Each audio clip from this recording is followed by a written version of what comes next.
এই দোয়াটি যদি আপনি 7 বার পড়তে পারেন, আল্লাহ তাআলা দুনিয়া এবং আখিরাতের দায়িত্ব নিজে গ্রহণ করে নেবেন, আপনার সকল পেরেশানি দূর হয়ে যাবে। বুকে হাত রেখে বলি, আল্লাহর কসম এই দোয়া আমি ছেড়ে দিই না। তোমরা এই দোয়াটা শোনার পরে সাথে সাথে শেয়ার করে দিবা। আমল না করেও সওয়াব পাবা, তোমার একটি শেয়ারে আমল না করেও সওয়াব পাবা। আল্লাহ তাআলার সওয়াব দান করবেন, রিজিকে বরকত দান করবেন, মনের আশাগুলো পূরণ করবেন।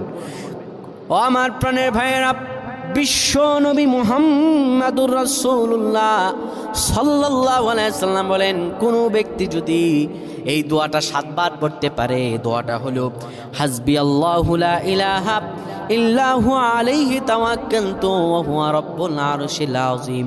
কোনো ব্যক্তি যদি এই দোয়াটা পড়তে পারে খালেস অন্তরে সকালে 7 বার আর মাগরিবের পরে 7 বার পড়তে পারে, আমার আল্লাহ রাব্বুল আলামিন বড় বিপদ থেকে তারে বাঁচিয়ে দিবেন। তার দুনিয়া এবং আখিরাতের দায়িত্বগুলো আমার রাব্বুল আলামিন নিজে গ্রহণ করে নেবে।